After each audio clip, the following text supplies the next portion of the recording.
Okay, أعوذ بالله من الشيطان الرجيم بسم الله الرحمن الرحيم رب اشرح لي صدري يسر لي أمري واحلل لساني يفقهوا قولي. Okay, I'm going to again making echo sound.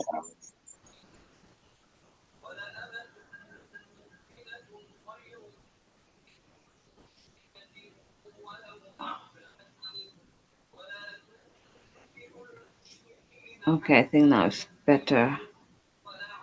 I'm going to share the screen. It's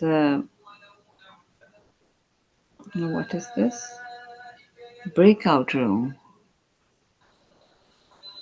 Showing on my cell breakout room. Oh, I didn't used to do that before. Do I have it here?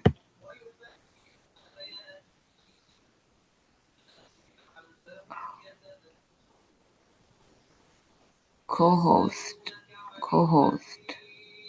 I'm the host here. Oh, it has breakout room in the cell now as well. Okay. That's the additional feature that I can see.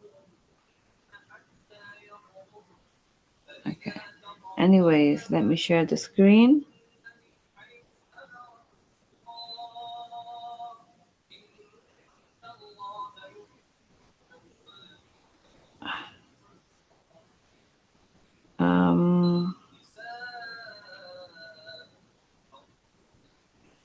It's not giving me the option of share. I don't know why. Giving the option of breakout room settings. I don't know. Reclaim host, maybe that would work.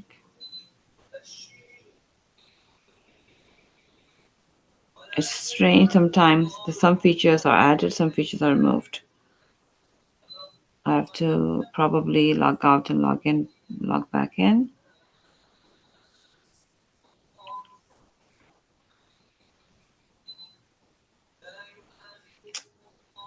Okay, let's go to the school website and see, maybe that would work.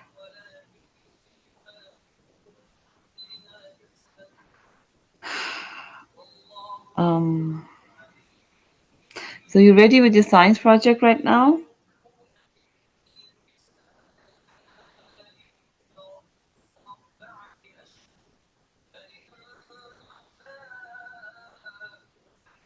Again, share option is not there.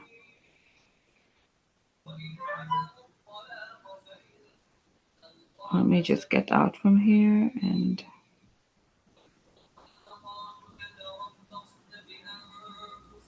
settings, stop incoming video. Okay, let's just go back and sign in.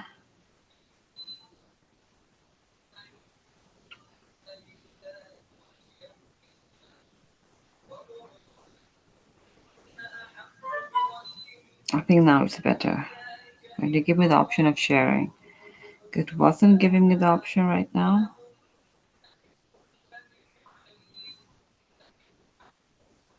Yes, now it's back. Okay, good.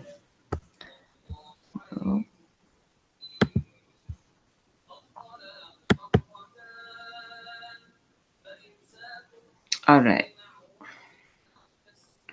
So go to Google Classroom and we'll see the last ayah that we did was Surah An'am chapter 6 verse number 20, and the question was how do the people of scripture recognize the Quran?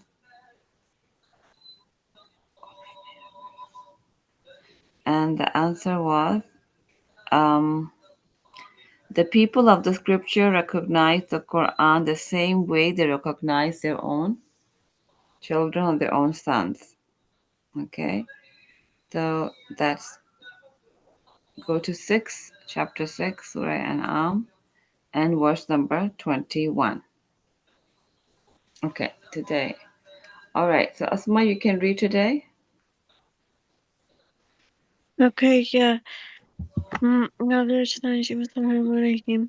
ومن أظلم ممن افترى على الله كذبا أو كذب بآياته إنه لا يفلح الظالمين.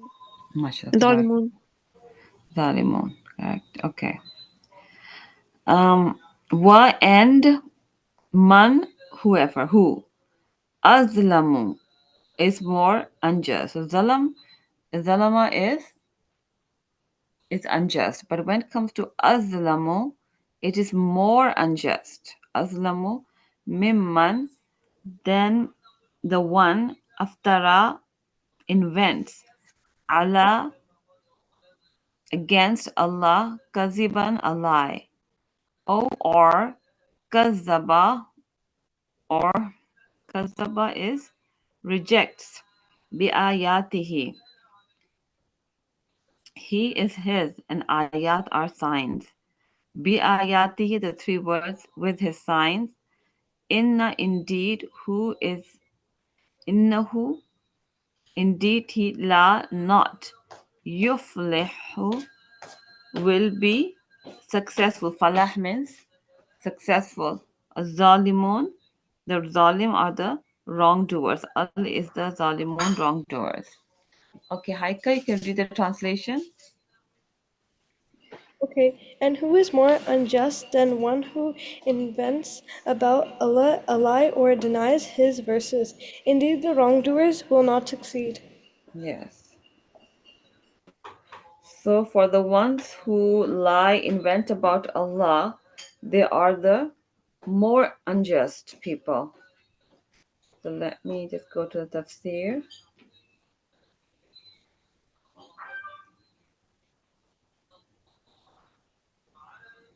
and see what topic they have here. Tafsir ibn Kathir. Allah is the reversible, able to bring benefit, protect from harm. The same topic is coming since, oh, that's the last one, 17 to 21. 21 is the last one. Yes, and the last one will be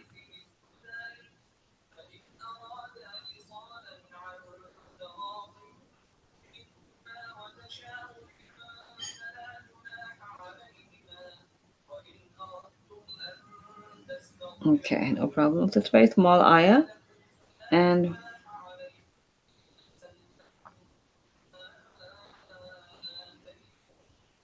okay, so this was the whole answer.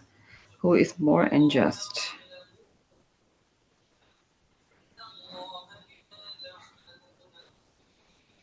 Okay, I'm going to add because it stays in our mind when we write about it. So I'm going to do classwork, add, reuse post from 2025. Okay, a lot of lessons, mashallah. 21.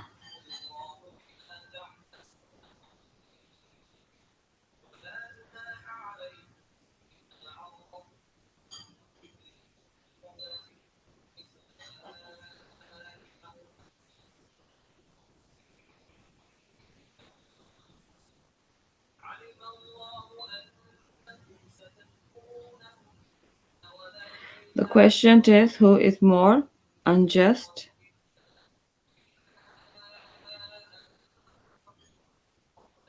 Okay, I'm going to make a little bit so that who is more unjust in this ayah, okay? So the answer will be, I need to just share with this.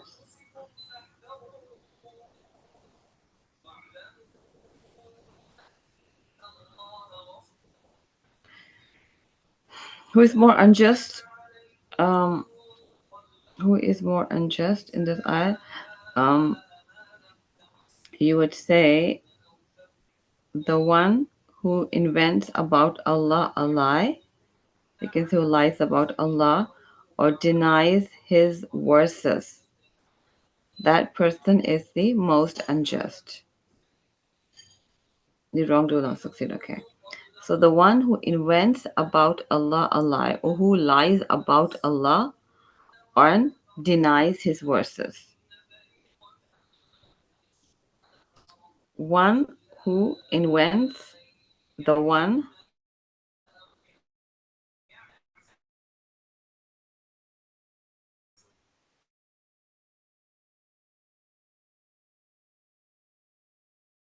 we know already that in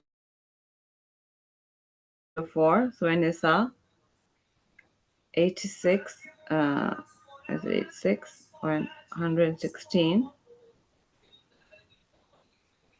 Uh, let me see, Nisa 48, sorry.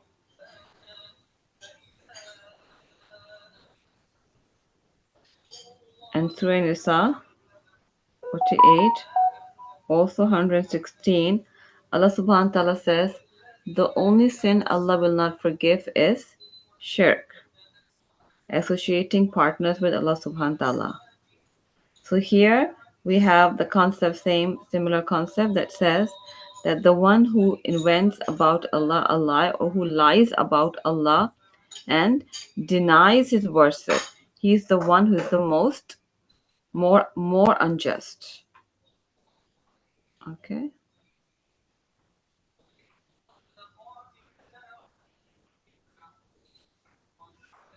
Shirk is associating partners with Allah.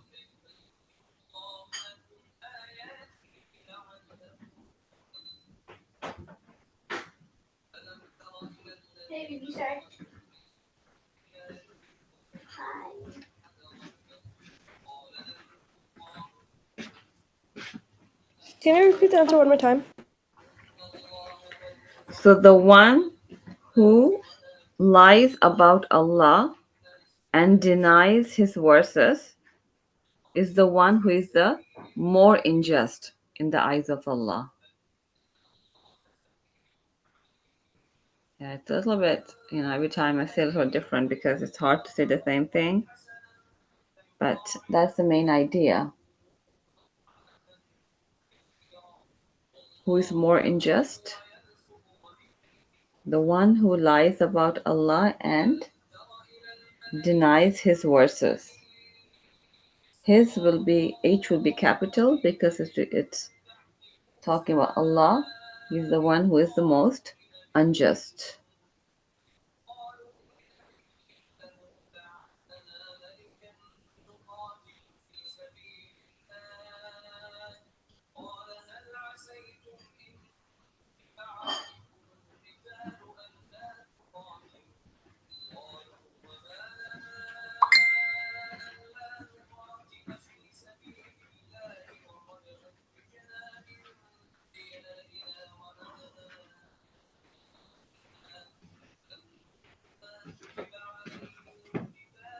Done.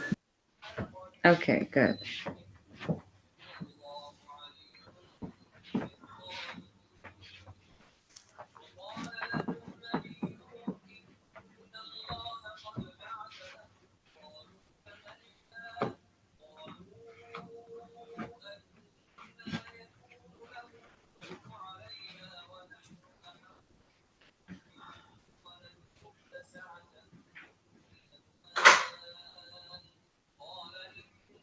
Okay, the one who lies about Allah subhanahu wa ta'ala and denies his verses is the one who is more. Yeah. It's more unjust, not injustice. Who is more unjust? There's different injustice is could be on a thing, injustice. But he's more unjust, he's more unfair. So that becomes for a person. He's more Done. unjust. Okay. I'll show you over here as well.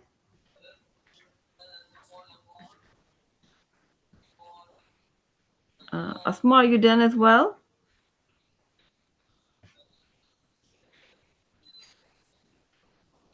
Yep. Where? Okay. Unjust. Okay. Unjust is a person. Okay. I think I have to go back. Okay. The one who lies about Allah and denies his verses is the one who is more unjust. Yes. Unjust will be a person. The person who lies and okay and denies the But D is gone. So you have to write D. It's not printed. And denies his verses is the one who is more unjust. You try to write more because in grade 6, 7, and 8, especially 7 and 8, it's better if you explain a little bit too. He is denies. You wrote, it was a typo.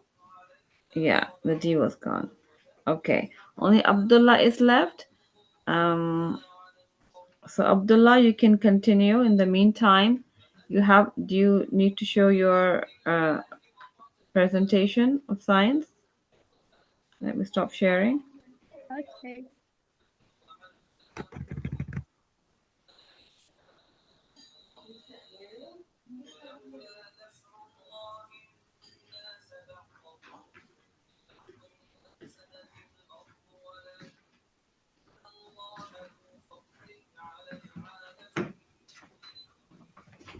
okay, yeah, one sec. Let me go get it.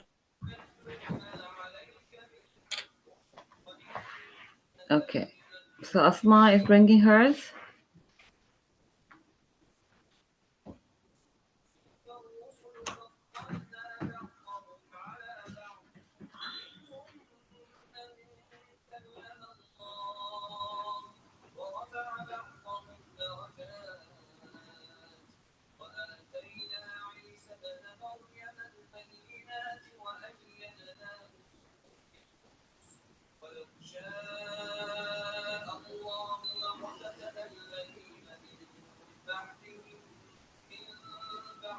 Okay, so should I just like share the camera and like Yes. what? Do the presentation. You know. Okay, one sec. Share. Yeah. Just make sure you have your hijab on as well. Yeah, Because, yeah. Yeah. this is mine. Present. Okay. Oh, that's what's the topic and the objective Yeah. So experiment. should I just start with my name and the science project? Okay. Yes. Yes. Okay, I'll just start then. Hmm. Bismillah. Assalamu alaikum. My name is Asma Noor, and my science project is about the stars and their types. As Muslims, we view the stars as celestial decorations, guides for navigation, and indicators of time. While they are considered signs of God's power and creation, they should not be worshipped or believed to influence human affairs in any way. But also, a part of being human is being curious. So, why don't we look at a couple star types that piqued my interest? The Sun is actually called a G type main sequence star, informally called a yellow dwarf, or more formally, a G2V star.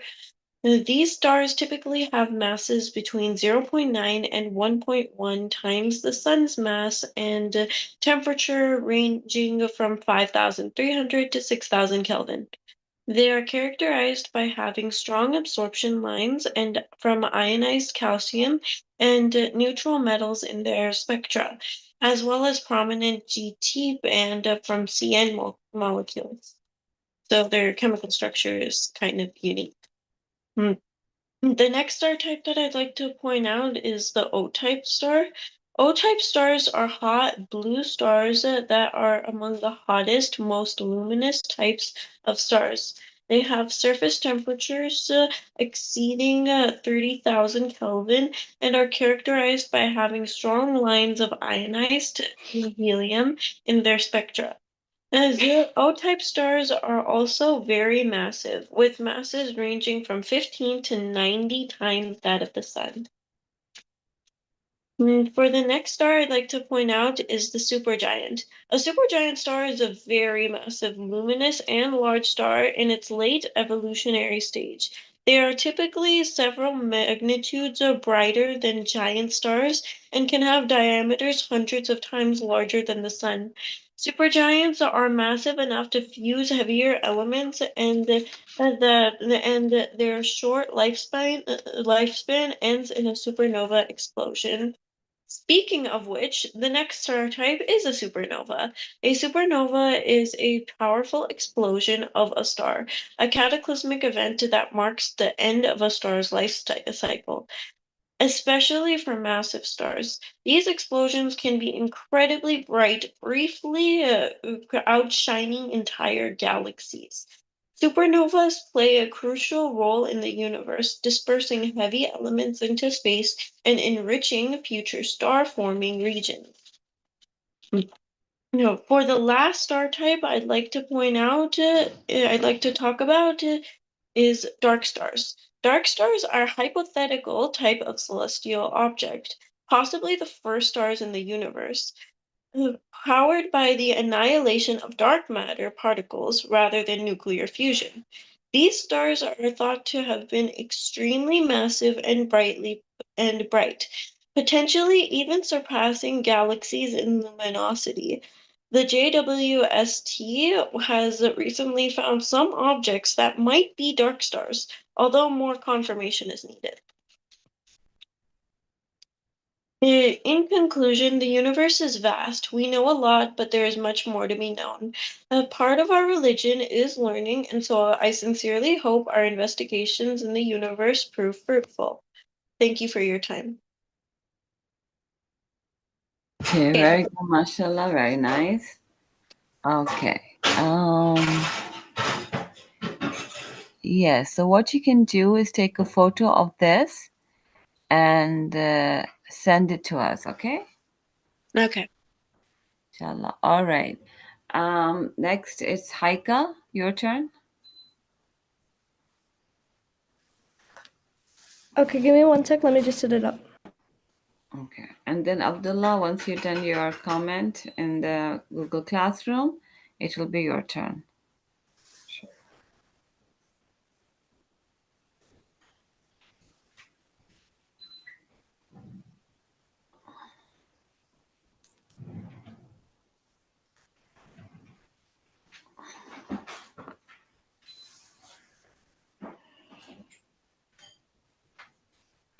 Oh, by the way, Sister Saba, there's an in-person version of this one, right? I'm sorry, that's it. Could you repeat the question? There's an in-person version of the science rave too, right? And yes, we'll see, inshallah. We'll let you know. Maybe we'll just Okay. do it, at the time of the party, inshallah. No problem. Okay.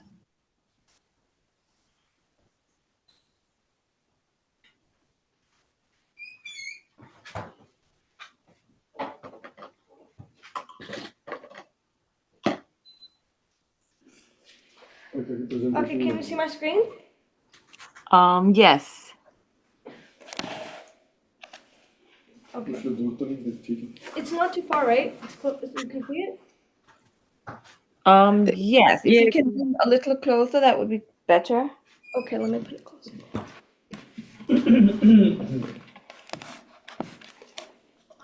Now better? Yes, that's nice.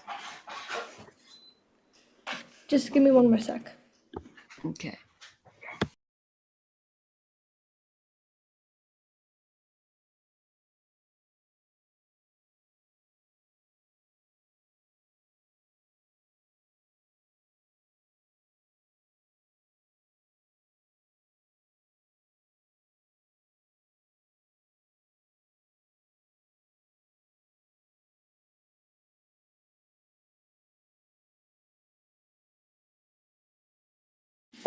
Okay.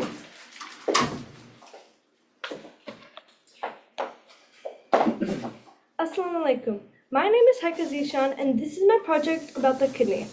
Let's first talk about the kidney.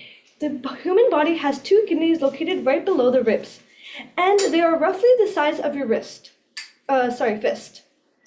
What do kidneys do? Kidneys filter extra waste and extra fluids from blood, turning them into urine. They can also help control the levels of important chemicals like sodium and potassium and help manage blood pressure. Fun facts. Your kidney filters about 50 gallons of blood every single day.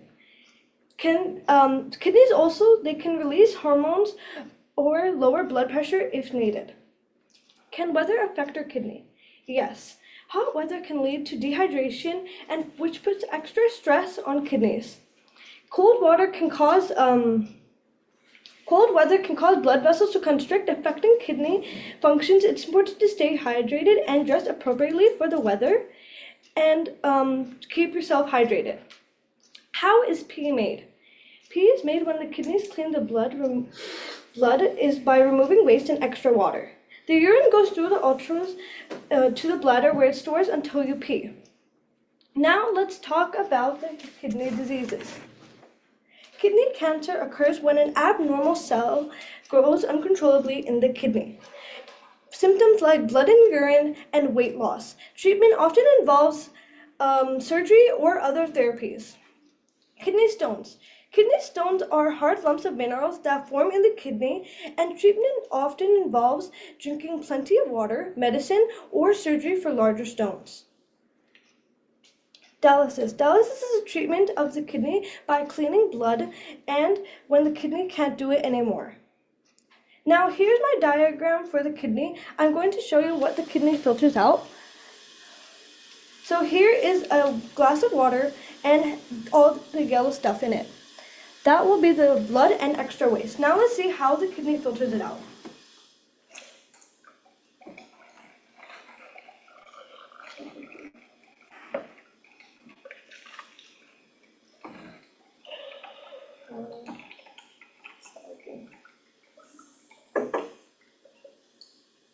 Now you can see the kidney did take out a lot of glitter, but not fully. Your kidney sometimes doesn't take out all of the extra waste, but it does majority of how it needs to be kept healthy. Any questions? Yes, Asma and Abdullah, you have any questions? Not really. Yeah, no. Why did you choose the kidney? I chose the kidney because it is something that I wanted to learn Okay, about. so The kidneys are you have very. and Sorry? yes, let me give you a question. How can you take care of your kidneys? You can take care of the kidney by having a proper diet and making sure that you don't have too much stuff that are bad for the kidney, like junk food, and by drinking a lot of water. Okay, that's very nice. Okay, good job. Yeah, so these projects, mashallah, very good. Haika, mashallah, you did a good job. This Thank you. video will also be, I will send it to two more teachers for judges, and we'll have the final marks, inshallah. Very Okay. good. Good job. Mashallah, you can stop sharing. Okay. And Abdullah, your turn. And send me a screenshot of the a photo of your project, Haika. Oh, by the way, should I send the thing in Google Chat? Sorry, no, sorry, I meant Google Classroom. Google Classroom, yes. Oh, Okay. Haika and Asma, take a photo of your project and post it on Google Classroom, inshallah. Okay. Yes. Abdullah, your turn. Okay.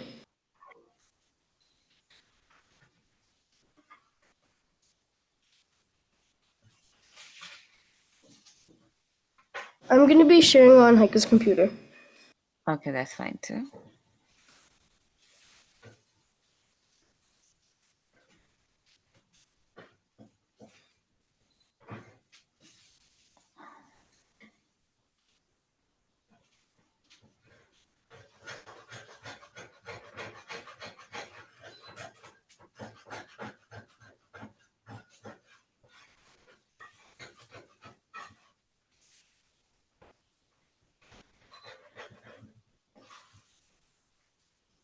Okay, so it's not focused, I think. A little bit you can focus it. Yeah. Yeah. Okay. All right. You'll be sending me the picture, so that's fine. Yes, you can go ahead, Abdullah. Okay. Water filter by Abdullah Zishan. How to make a simple water filter. So, clean water is really important in life and important in cooking, drinking water, staying healthy. But sometimes water can be dirty and we always need a way to clean it. So this project shows us how to clean water and keep it clean. So clean water is super important when using a little bit of science and creativity. Uh, we can do all things to help. So how it works. So I'm going to show you how to make it. So first I put in cottons.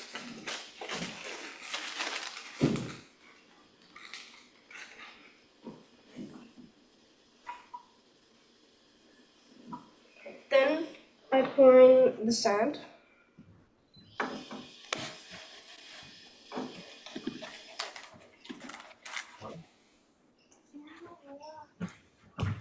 Now I'm gonna put some rocks in.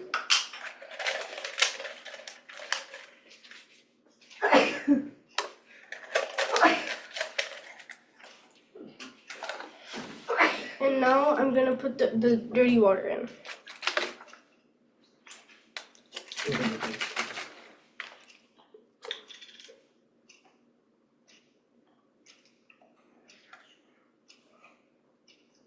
Now, as you can see, the cotton balls have cotton the larger stuff, smaller stuff, and the rocks have gotten the bigger stuff.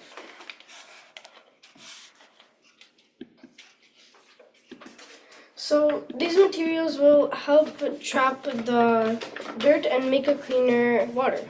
It's not ready to drink it, but you can still, it's much cleaner than before. So I put them in layers like a sandwich, putting the softer stuff to the harder stuff. So basically, this kind of filter can help people in places they don't really have clean water. So this project shows how we can help clean water and keep it every day clean. So when the water comes out, it's cleaner, way cleaner than before, but it's still not ready to drink. So this is my project about the water filter. Any questions? Yes. Asma, Haika, you have any question? No, I don't think so. What did you learn from this project? I Uh, learned that using small materials Okay. and simple materials can help make a simple water filter. And I was really mesmerized how this can help and like how it filters like amazingly. Yes. Yes. So, would you know any other step you can do so that this water becomes drinkable? Something you can do with that water? Sorry? Like now, this water is clean. Okay, better than before. Yeah. But if you wanted someone to be able to drink this water, so what is the further step you can take? You know, So it doesn't have to. Yeah. let me show you. Like this is the clean water. Okay. Yeah. Yeah. It is clean, but do you think it's someone can drink this water? It it's just it's not drinkable, but Yes, that's fine. It's not drinkable. You said that in your presentation as well. That's good. But if, say, just in case there is no water anywhere else, and someone has made this attempt to clean it, Yes. okay? And now, is there any one other step they can take just to make sure it's, it's better than before? Something they can do with the water? They could maybe use the filter one more time to make it even cleaner than before. Okay. So one The- step could be they can use the filter again. Yeah. So what happens and when people are not very sure in the water that's coming in some places, in some countries or villages, but they're not 100% sure. So what they do, they boil the water. yeah, That kills a lot of germs. Yeah, that could be one step people could do at home if they don't have any professional cleaning, just to be one step ahead, because the water that you had was not clean.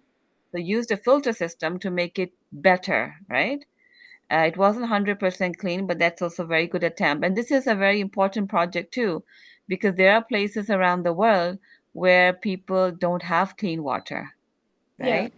To come up with something which could be helpful for people and add, one more safety feature that they could also boil the water because boiling kills a lot of germs as well. Okay, it's a very nice, very good topic, mashallah, very informative. And inshallah, we'll have the other judges view this and we'll let you know your marks, inshallah. Good job, Abdullah. Very good, mashallah. Okay, you can stop sharing now. You can close it and yeah, you can close the project. Okay. The topics were very nice, inshallah. And tomorrow we'll do the arts fair. Are you ready for that? Arts projects? I'm ready. Asma is ready. Okay. Abdullah and Haika sorry, can you say that again? for the arts project. Yes, we're ready. You're ready, inshallah? Okay, so we'll do that tomorrow, inshallah. And in the meantime, you can share your screen for the iExcel and start working, inshallah. Okay? Okay. Okay, jazakallah.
Assalamu alaikum warahmatullahi wabarakatuh. Okay, hi Ka Abdullah. How are you? Good, alhamdulillah. How are you? Alhamdulillah. A'udhu billahi minash shaitanir rajim. Bismillahir rahmanir rahim. Rabbi shrah li sadri wa yassir li amri wahlul 'uqdatam min lisani yafqahu qawli.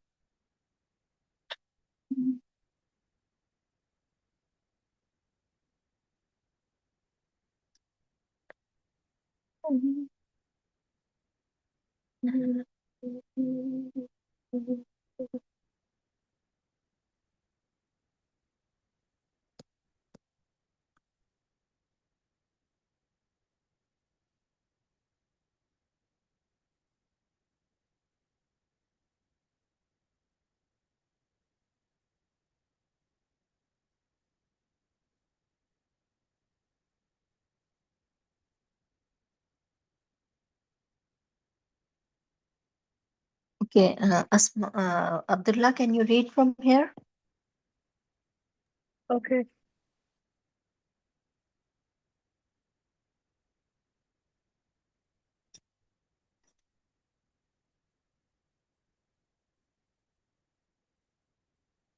أعوذ بالله من الشيطان الرجيم بسم الله الرحمن الرحيم ولا تتا تتا ولا من تتمنوا لا تمنعوا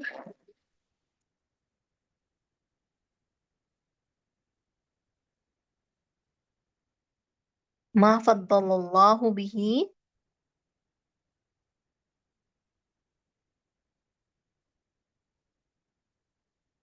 ولا تتمنوا ما فضل الله به ولا تتبندوا بالإسلافات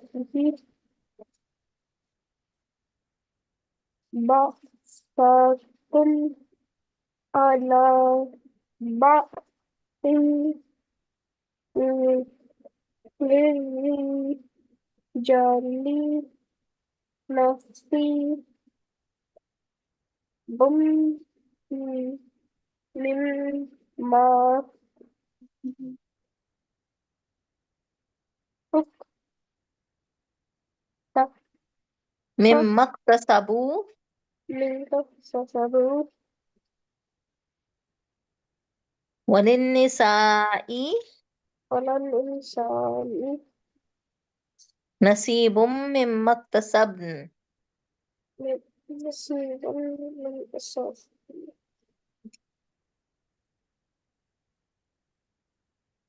واسألوا الله واتقوا الله من فضله من فضله إن الله كان بكل شيء عليما. من كل شيء علما Okay, try to read it. وكل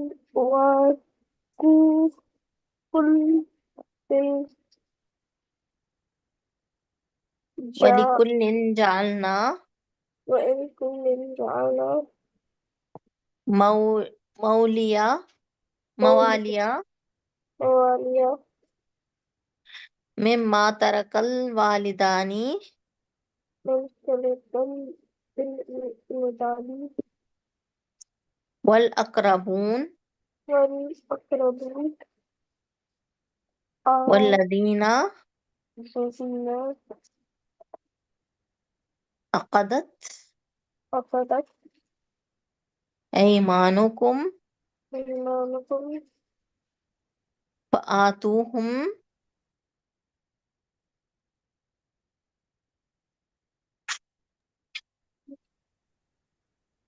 فآتوهم وآتوهم نصيبهم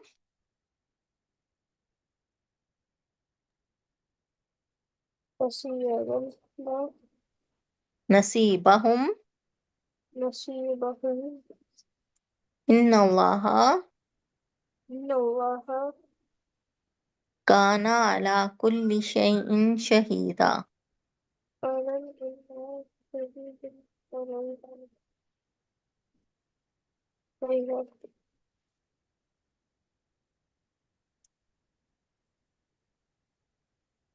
Mhm. Okay.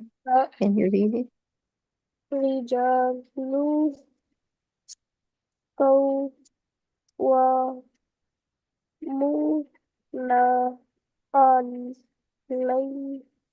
على النساء بما فضل الله فضل الله بعضهم بعضهم على بعض على بعض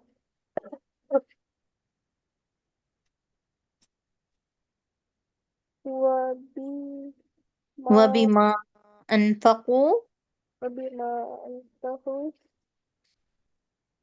من أموالهم من أموالهم فالصالحات الصالحات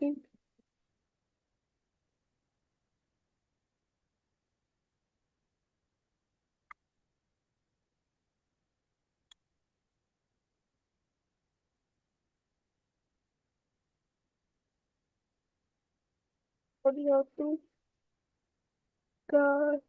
كامتات حافظات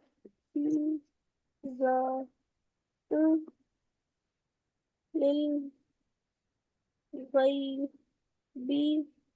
بما حفظ الله والله ما واللاتي تخافون ما في التفريق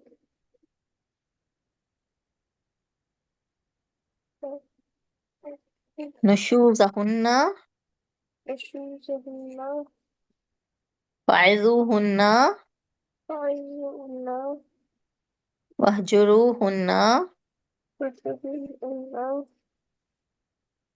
في المضاجع في المجاعة واضربوهن يكتب الله فإن أطعناكم فإن أطعتم فلا تبغوا فلا تبغوا عليهن سبيلا عليهم نصيبا إن الله إن الله كان عليا كبيرا.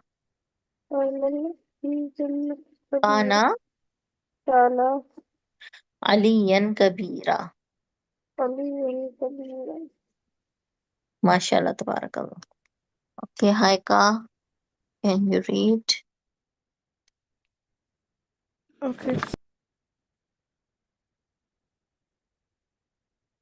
Did we finish Surah Hud? We're not yet. I think we're around again. We should be around again. Okay.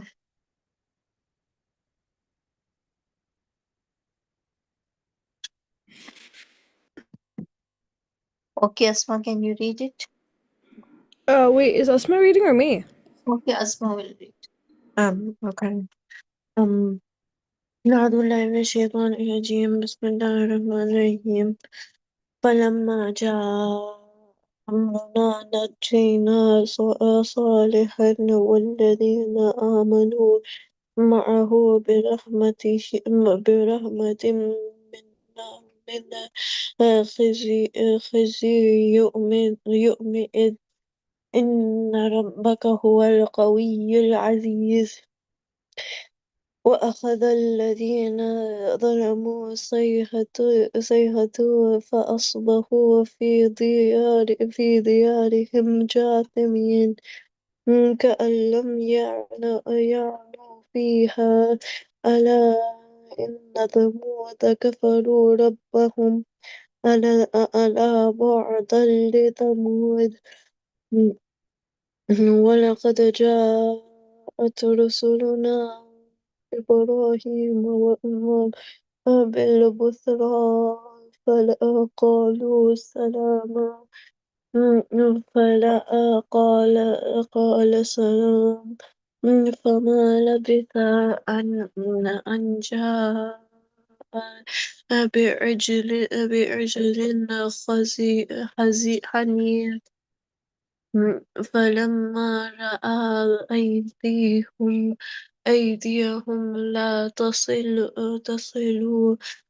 إليه نكرهم وأوجس منهم خيفة فقالوا لا تخف إنا أرسلنا إلى قوم لوط وامرأته قائمة فضحكت فبشرناها بإسحاق ومن وراء إسحاق يعقوب.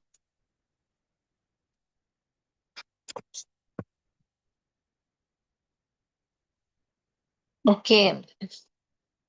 Okay, mashallah, tabarakallah. Okay, Haika, can you read it? Okay.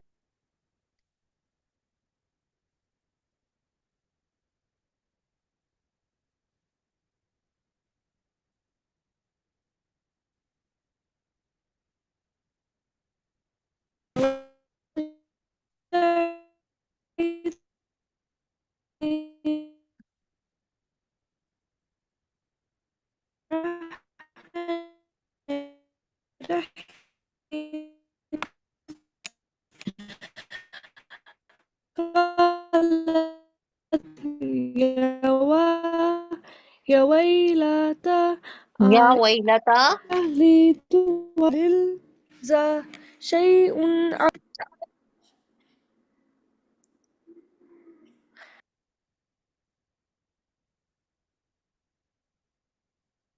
Shay'un ajib.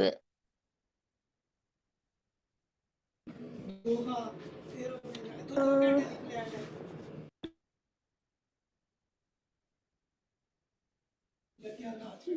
قال قالوا أتعجبين من أمر الله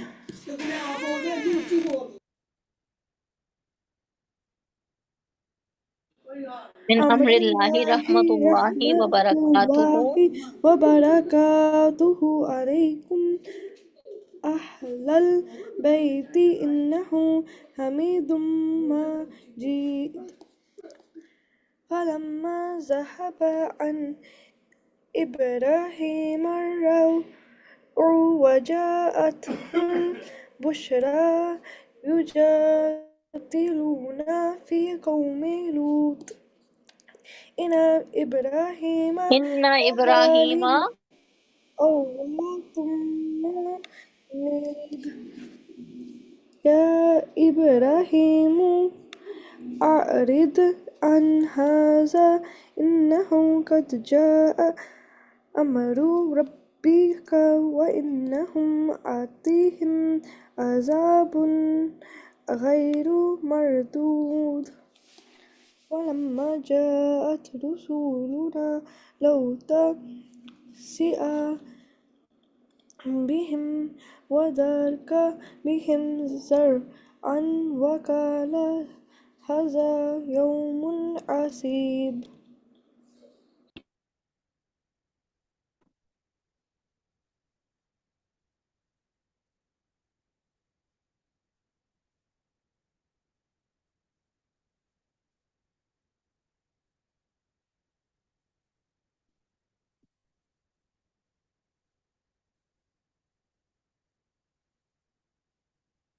Yes, Haika. Waja'ahu qawmuhu.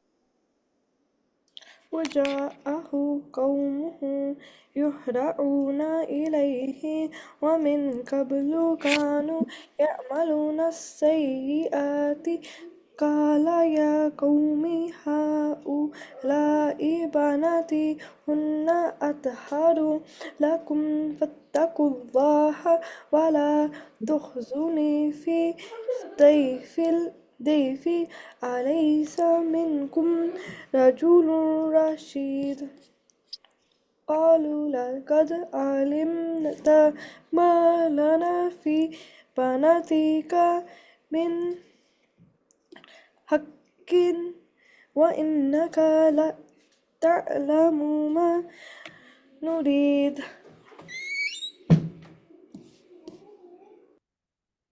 قال لو أن لي بكم قوة. Okay, mashallah, tabarakallah. Today we will read history. Okay, history we didn't read.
Okay, Aika, can you read it?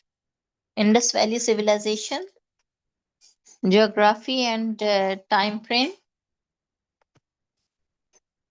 Okay. In 1856, British Columbia officials in India were busy monitoring the construction of a railway connecting the cities of Lahore and Karachi in modern-day Pakistan along the Indus River Valley. As they continued to work, some of the laborers discovered many fire-baked bricks lodged in the dry terrain. There were hundreds of thousands of fairly uniform bricks, which seemed to be quite old.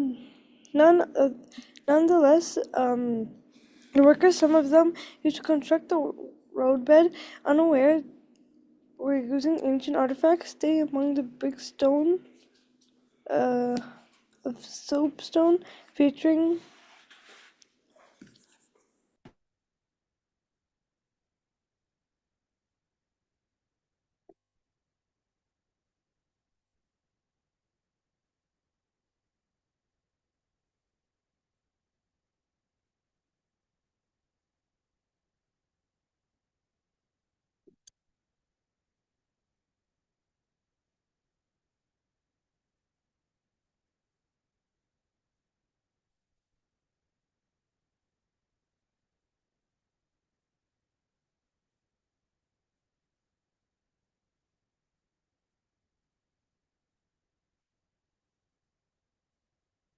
Okay.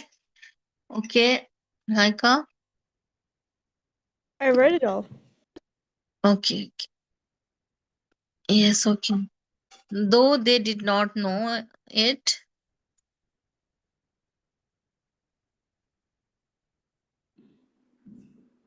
Yes, Haika. Not know it. Then, through the first major excavation did not take place until 1920s. These railway workers had happened upon the remnants of Indus Valley civilization, also known as the Harappan civilization. After Harappa, it was the first of its sites to be excavated in what was then the Punjab province of British India and is now in Pakistan. Until many archaeologists thought they had found ruins of the ancient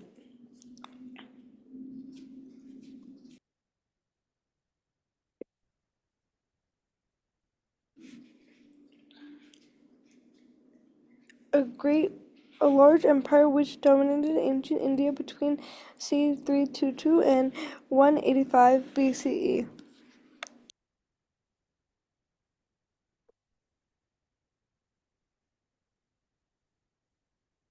Okay. Okay. So,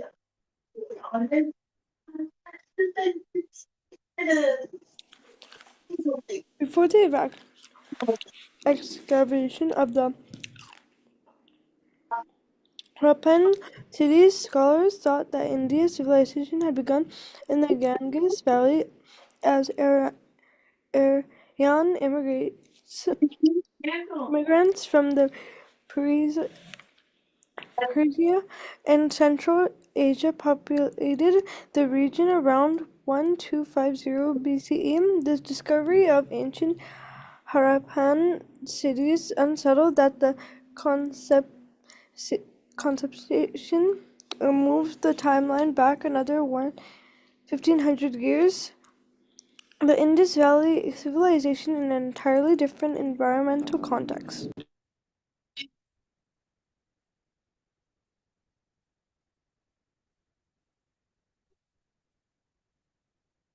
Abdullah, can you read it? Okay. Scholars are still piecing together information about this mysterious civilization, but they have learned a great deal about it since its rediscovery. Its Rediscovery. origins seem to lie in a central settlement named Mehrag in the foothills of mountains passing the modern day Balochistan in western Pakistan. There is evidence of a settlement of this area in as early 7000 BCE. The The Indus Valley The civilization is Indus often Valley civilization is often separated into three phases. The early Harappan phase from 3 3300 to 2600 BCE. The the Mature Harappan phase to 2600 to 1900 BCE. The late Harappan phase from 1900 to 1300 BCE. This map shows us the extent of the Indus Valley civilization during the Mature Harappan phase. Civilization is highlighted in brown in the area of the modern day Pakistan in the northern India. The rest of the map is green in in and is a parallel map of India and area northwest of Pakistan. Mhm.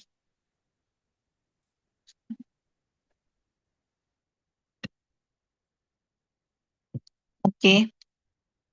Asma, can you read from here? Mm. Okay. At its peak, the Indus Valley civilization may have had a population of over 5 million people.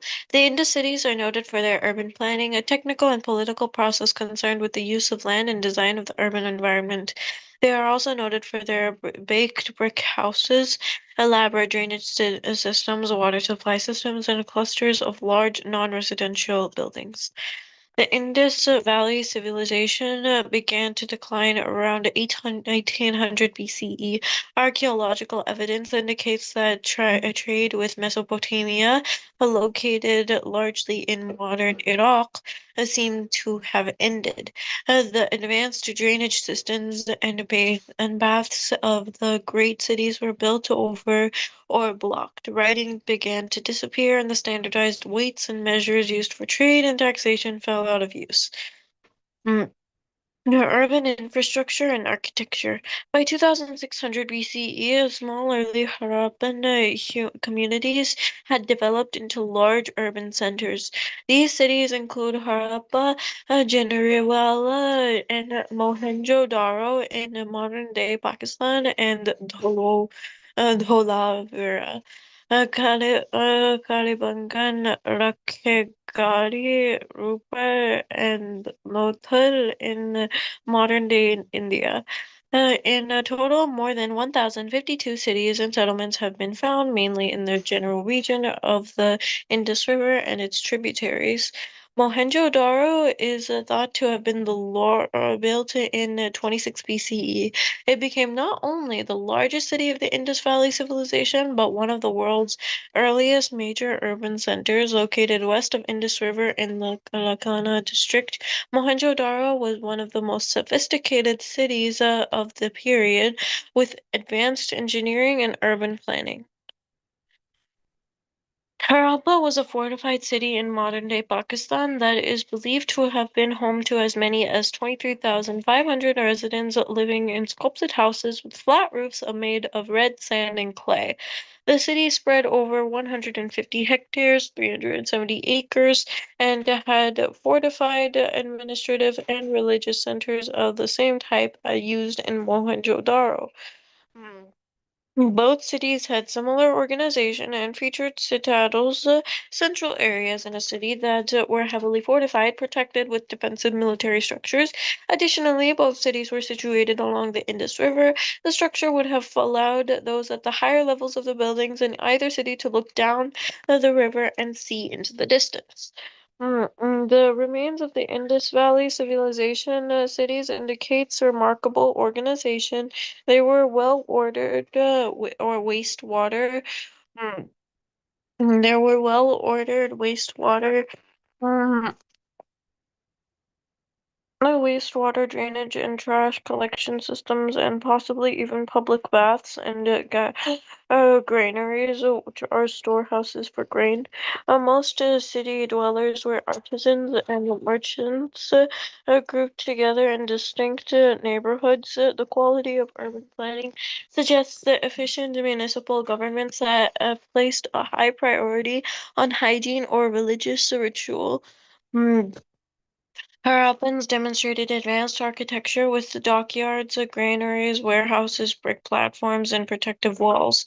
These massive walls, these massive walls likely protected the Harappans from floods and may have deterred military conflicts. Unlike Mesopotamia and ancient Egypt, the inhabitants of the Indus Valley civilization did not build large monumental structures. There is no conclusive evidence of palaces or temples or even of kings, armies, or priests, and the largest structures may be granaries. Now, the city of Mohenjo-daro contains the Great Bath, which may have been a large public bathing and social area. The Great Bath at Mohenjo-daro. Mohenjo-daro, amid the brick ruins of a 3rd millennium BCE city, stairs descend on two sides into a large rectangular brick-lined pit. wooden stakes and entire encircle the perimeter. Wait, it's the wooden stakes and wire encircle the perimeter, preventing entry by modern day tourists.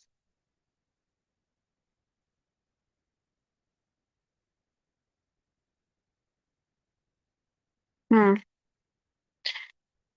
Innovation and exchange. The people of the Indus River Valley civilization achieved many notable advances in technology, including great accuracy in their systems and tools for measuring length and mass. Fire-baked bricks, which were uniform in size and moisture-resistant, were important in bathing baths and sewage structures, and are evidence that Harappans were among the first to develop a system of standardized weights and measures. The consistency of brick size across cities also suggests unity across the various urban areas, which is evidence of a border civilization.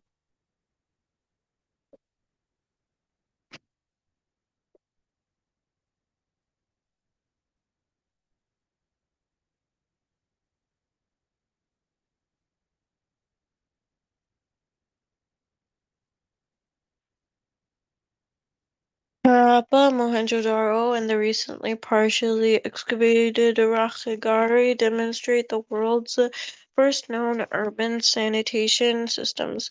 The ancient Indus systems of sewage and drainage developed and used in cities throughout the Indus region were far more advanced than any found in contemporary urban sites in the Middle East, and even more efficient than those in the many areas of Pakistan and India today.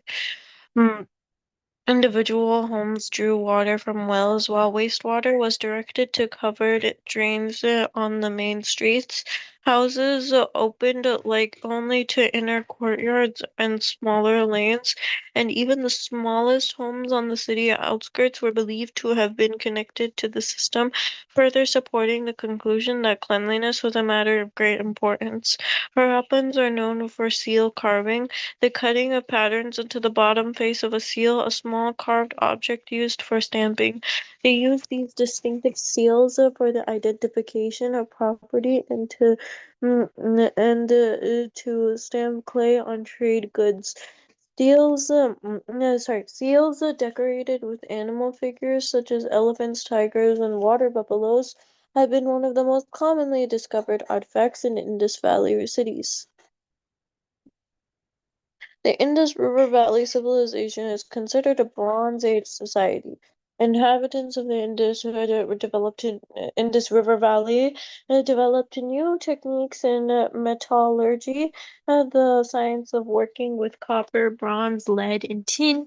Harappans also performed intricate handicrafts using products made of the semi-precious gemstone carnelian. Evidence shows Harappan participated in a vast maritime sea trade work and a trade network extending from Central Asia to the Middle East. The civilization's common economy appears to have depended significantly on trade, which was facilitated by major advances in transport technology. The Harappan civilization may have been the first to use wheel transport in the form of ox carts that are identical to those seen throughout South Asia today. It also appears they built boats and watercraft, a claim supported by archaeological discoveries of a massive dredged canal and what is regarded as a docking facility at the coastal city of Lodhal. Harappans also engaged in shell working, and shells used in their crafts have origins from as far away as the coast of modern-day Oman.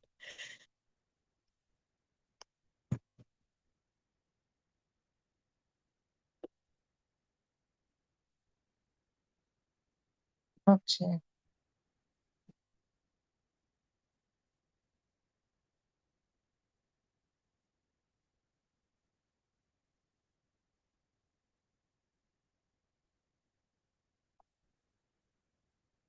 Okay, Asma, you can continue.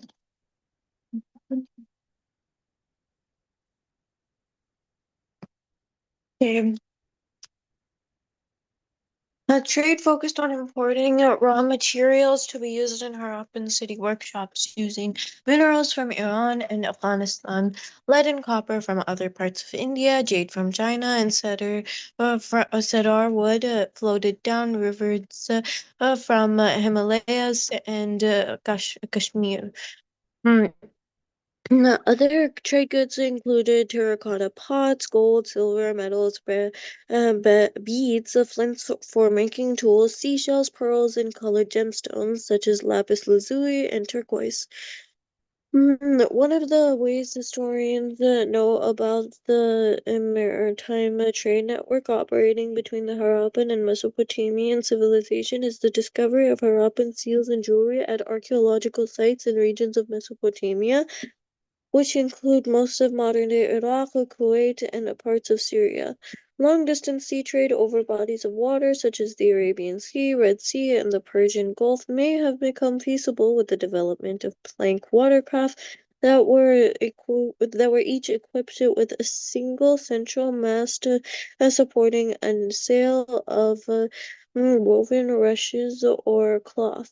Historians have also made references about networks of exchange based on similarities between artifacts across civilizations. Between 4300 and 3200 BCE, part of the Chalcolithic period, also known as the Copper Age, ceramics from the Indus Valley Civilization area show mm, show similarities with southern Turkmenistan and northern Iran. During the early Harappan period, about 3200 to 2600 BCE, there are cultural similarities in pottery, seals, figurines, and ornaments that document caravan trade with Central Asia and the Iranian plateau. Religion, language, and culture. Little is known about the Harappan religion and language. A collection of written rites on clay and stone tablets unearthed at Harappa, which have been carbon dated 3300 to 3200 BCE, contain trident-shaped plant-like markings that appear to be written from right to left. There is considerable debate about whether it was an encoded language at all and whether it is related to Indo-European and South Indian language families.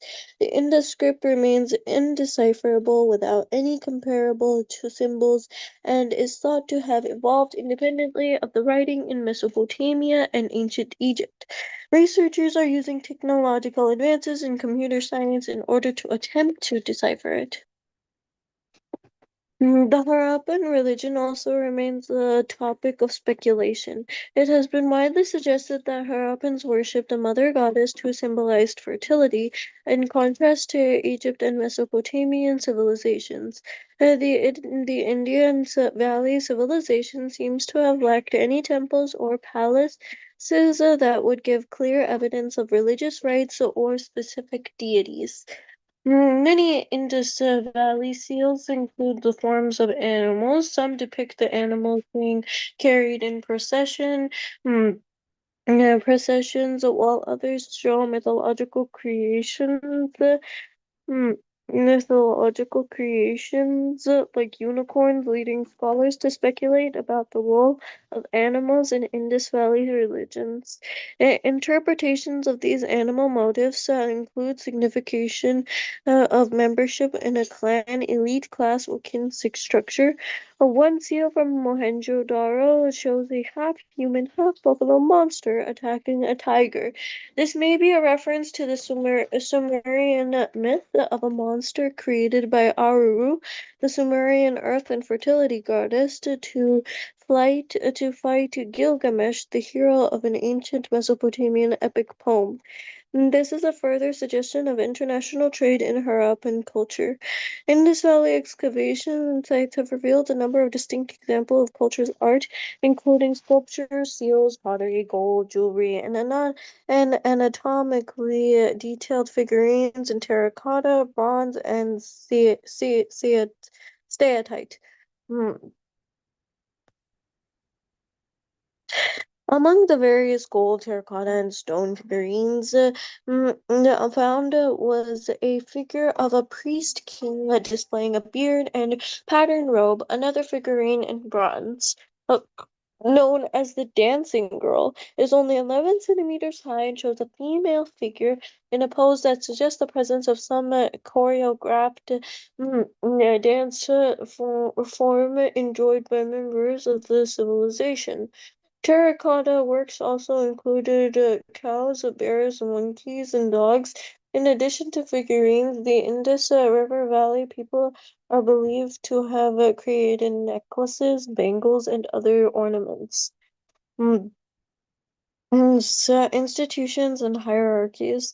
How was Harappan society organized, and what institutions functioned as centers of authority? Archaeological records provide no immediate answers regarding a center of authority or depictions of people in power in Harappan society, and there are few written records to consult. However, Harappan artifacts display an extraordinary uniformity, pottery, seals, weights, and bricks with standardized sizes and weights. Suggest to some form of authority and governance, though it is not clear what that form was exactly. Over time, various theories have developed concerning Harappan systems of rule. One theory is that there was a single state encompassing all the communities of the civilization. This theory is supported by the similarity mm, in artifacts. The evidence of planned settlements, the standardized ratio of brick size, and the apparent establishment of settlements near sources of raw material. Another theory posits that there was no single ruler that there was no single ruler. Uh,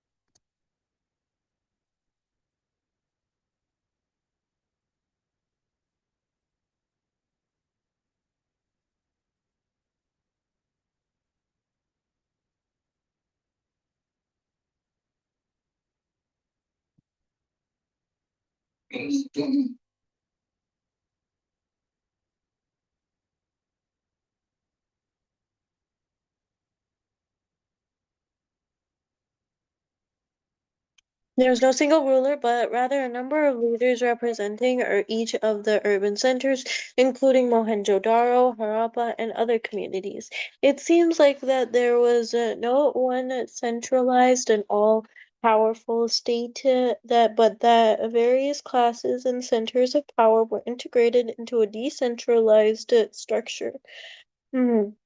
Written records gave historians a great deal of insight into the civilizations of ancient Mesopotamia and Egypt, but very few written materials have been discovered in the Indus Valley.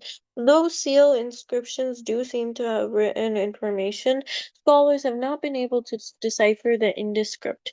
As a result, they have had considerable difficulty understanding the nature of the state and religious constitutions of the Indus Valley civilization. We know relatively little about their legal codes, procedures, and system of governance.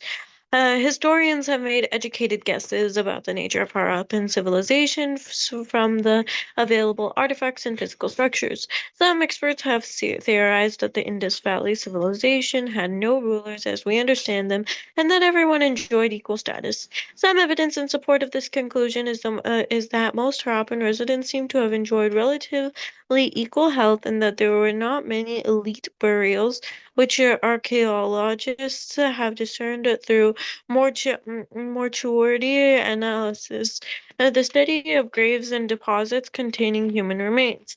However, this does not conclusively prove that Harappan society lacked any social hierarchy, and it could be the result of other factors. Hmm.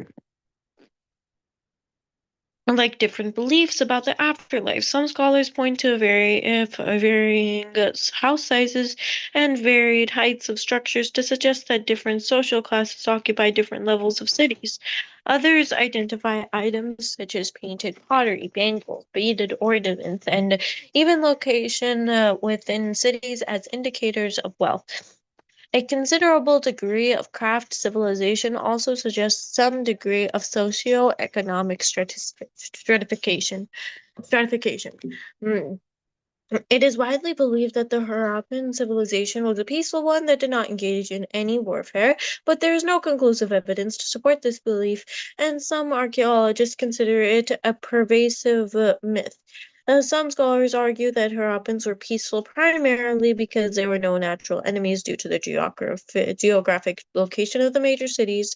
Weapons have been found at sites, but there is still debate at whether they were used in conflict with other groups or as a defense against wild animals. Hey, hey, hey. Give that to me. Okay, Haika, can you read? Haika, it's your turn. Haika, can you read? Okay. Asma. Various elements of the Indus civilization are found in later cultures, suggesting the civilization did not disappear suddenly due to the invasion. Many scholars argue that changes in river patterns caused the large civilization to break up into smaller communities called late Harappan cultures. Another disastrous change in the Harappan climate may have been eastward moving monsoons or winds that bring heavy rain. Monsoons can be both helpful and detrimental to the climate depending on whether they support or destroy vegetations and agricultures. By 1800 BCE, the Indus Valley climate grew cooler and drier, and a tectonic event may have divided or disrupted river systems which were the lifelines of the Indus Valley. The Harappans may have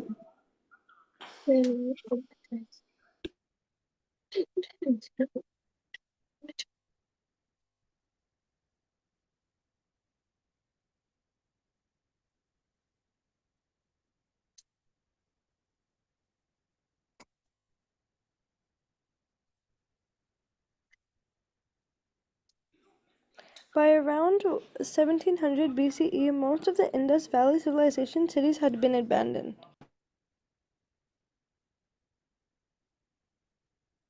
Oh, it's done. The chapter done. No, but yes, but no. Okay. Okay, so can you answer the questions? What characteristics make the Indus Valley civilization?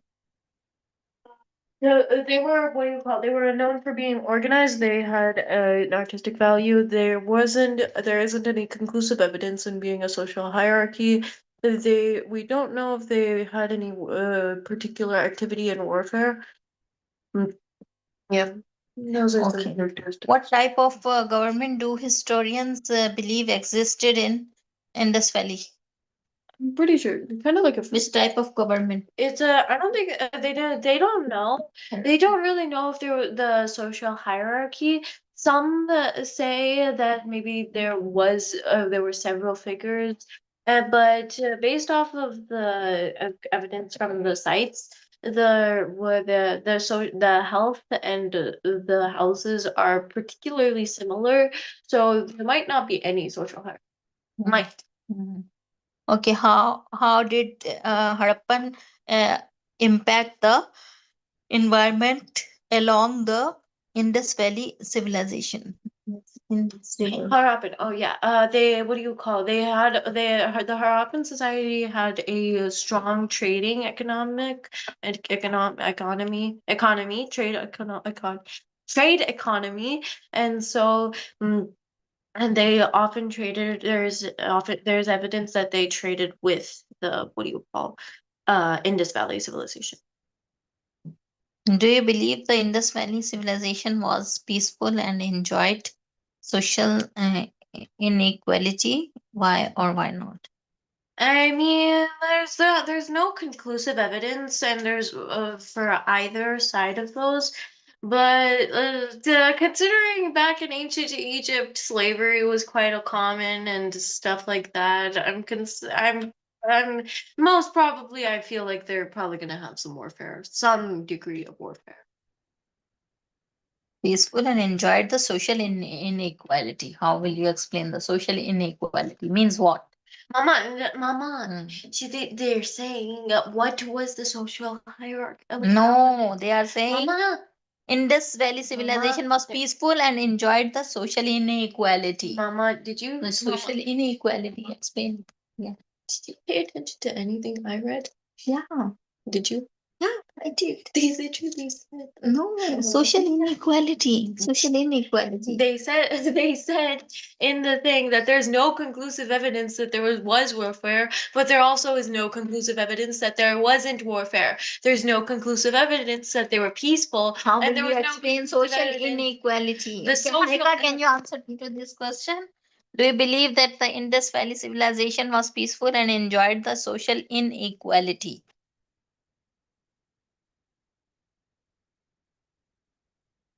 Yes, Haika. Are you here? Yes. Which number? Five, number five.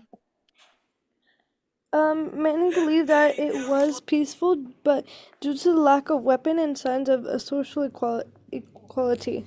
Inequality. inequality. Why or why not?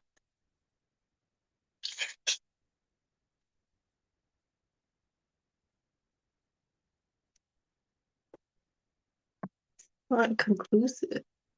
Okay, Haika, can you explain? No. The social It was inequality, I peaceful will because tell you. few weapons were found and homes and resources seemed equally shared. Yeah, Yes, but there was all. But it also said they could be used against wild animals, not just humans. yeah, but what about the social inequality? There You are was not we don't know if there's social equality or social inequality. There could be social equalities considering that the evidence from the site said that most of the people enjoyed the same amount of health. So that says something that they might have been peaceful, but they might have not been peaceful too. They could have been mental stress. There's no Okay. conclusive evidence. Okay. Okay, so this was your lesson for today. Inshallah, I will see you tomorrow. Assalamu alaikum wa rahmatullahi wa barakatuh. Walaikum salam. Okay. One thing attention now.